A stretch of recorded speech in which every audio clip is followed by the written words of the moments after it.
This is Optimal Finance Daily, episode 1788. Retiring early has nothing to do with doing nothing. By Chris Reining of chrisreining.com. And I'm your host and personal finance enthusiast, Diana Merriam. This is the show where I serenade you with the sweet sounds of personal finance knowledge from some of the best blogs on the planet. With the author's permission, of course. And we're going to get right to today's post as we optimize your life. Retiring early has nothing to do with doing nothing. By Chris Reining of chrisreining.com.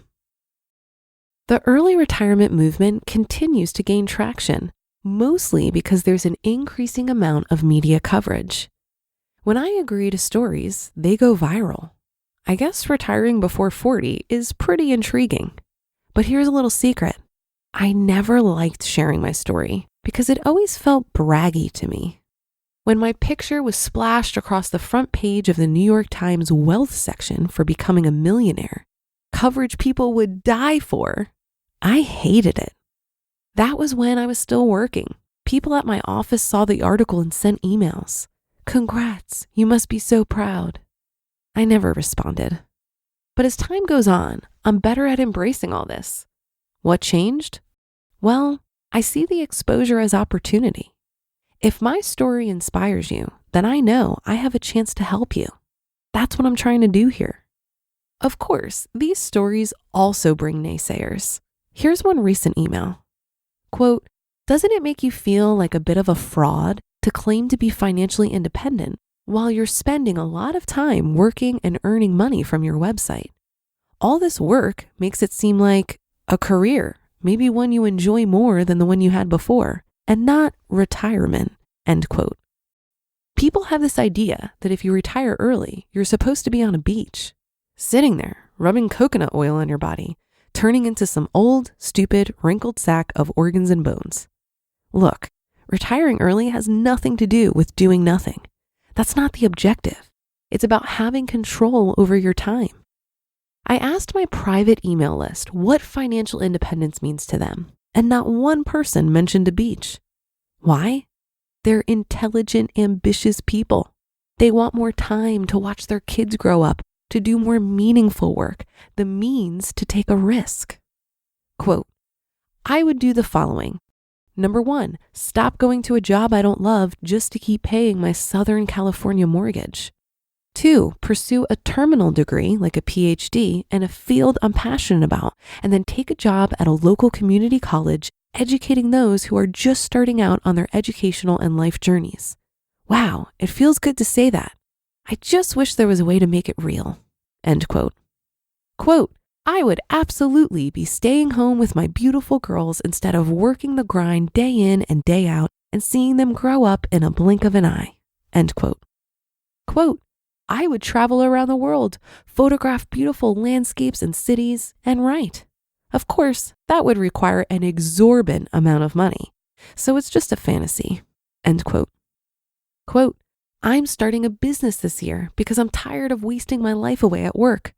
I'll be growing an organic flower farm and using the flowers to design floral arrangements for weddings, individuals, and businesses. End quote.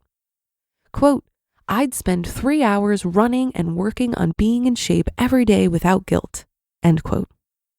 So, financial independence, early retirement, whatever you want to call it, isn't this black and white working or not working thing. In fact, it's not even a new thing. In 1748, Benjamin Franklin retired at 42. 1748! He became financially independent from his print shop, but didn't want to spend more of his time making more money. It wasn't worth it. Did he sit around doing nothing? No, he spent the rest of his time in science, politics, and diplomacy. For him, like it is for me, it's about having the ability to follow your interests, because following your interests is what makes you happy. Studies prove that. And if we fast forward to the last century, Joe Dominguez retired in 1969 at the age of 31. He and Vicki Robbins started their financial literacy work in the 70s, publishing Your Money or Your Life in 1992, one of my favorite books. Paul and Vicki Terhorst retired in 1984 at 35. They wrote Cashing In on the American Dream, How to Retire at 35, which a young Mark Cuban says he read obsessively. This isn't a new thing. It's just more people are being introduced to it. Having done it, here's what I can tell you. When you're working a 9-to-5 job, all you have to do is wake up, eat breakfast, commute to work, sit in a little cubicle, and commute home. Lather, rinse, repeat. Floating through the day this way, being pushed along by the necessity of a paycheck, is pretty easy. Retire early, and you have to make decisions about how you're actually going to live. That's hard. But if it sounds more appealing, it's a good sign it's for you. You just listened to the post titled, Retiring Early Has Nothing to Do with Doing Nothing by Chris Reining of chrisreining.com. All around the world, tech companies are innovating and driving returns for investors. OurCrowd analyzes companies across the global private market, selects those with the greatest growth potential, then brings them to you. From personalized medicine to cybersecurity to proton therapy, a $20 billion total addressable market. In state-of-the-art labs, startup garages, and anywhere in between, OurCrowd is identifying innovators so you can invest when growth potential is greatest, early. Now you can invest in H.I.L. Applied Medical, who's using Nobel Prize-winning technology to bring the most advanced radiotherapy treatment to cancer patients. H.I.L.'s world-first laser-based system has earned them an agreement with Proton International, the largest proton therapy operator in the US and Europe. Invest in H.I.L. Applied Medical at OurCrowd.com/OFD.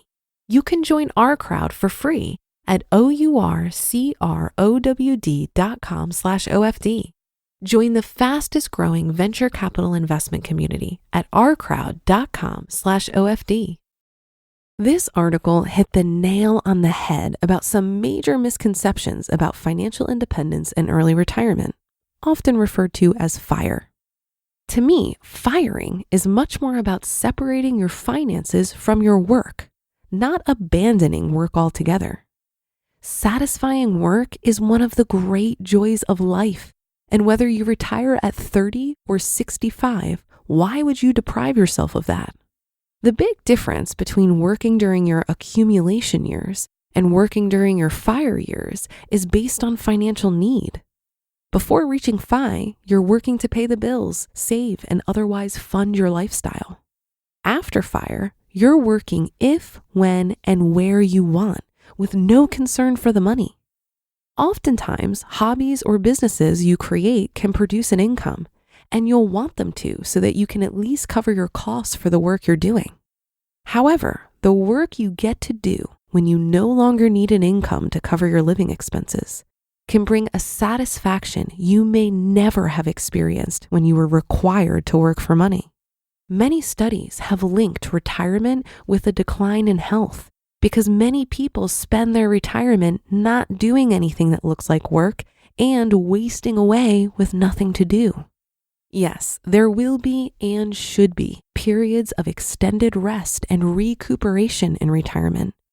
But if you don't find a useful way to spend your time, you will most likely end up lonely and depressed. That being said, regardless of your age, if you anticipate your retirement to look like sitting around and doing nothing all day, I'd encourage you to not retire at all.